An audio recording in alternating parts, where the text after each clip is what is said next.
Hi, I'm Justin Paton. I'm Senior Curator here at Christchurch Art Gallery, and it's my pleasure to be talking to you about this huge installation of light tubes and plastic bottles by contemporary artist Bill Culbert.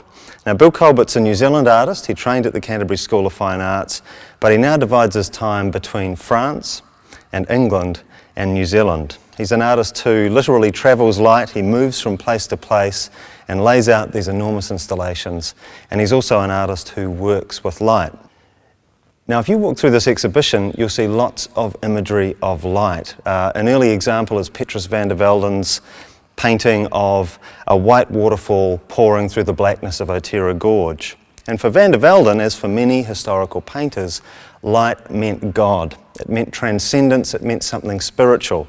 But Bill Culbert is a contemporary artist who wants to play with ordinary light, not lofty spiritual light, but the stuff we plug in at the wall. And for him, that's more than special enough. So when you stand here and look at this work, what are you seeing?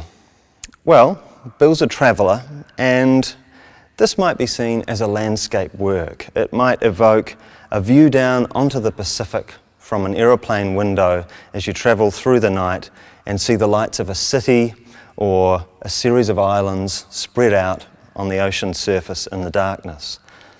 But at the same time, it's a work that has slightly more ominous associations. Now, that word flotsam in the title, Pacific Flotsam, is the word for the wreckage that washes up in the sea.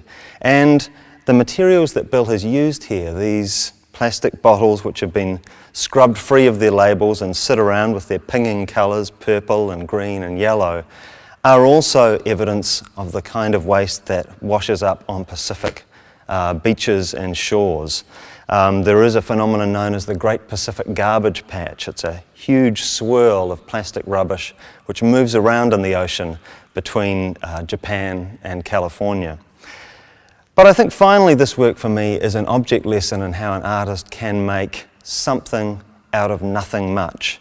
At the end of the day, when our visitor hosts come through here, they flip the lights off on this work and it effectively ceases to exist. And in the morning, they turn them back on and the biggest sculpture in the Christchurch Art Gallery collection comes back into being. So Bill is one of those artists who looks at the world and says it's already full of many, many things.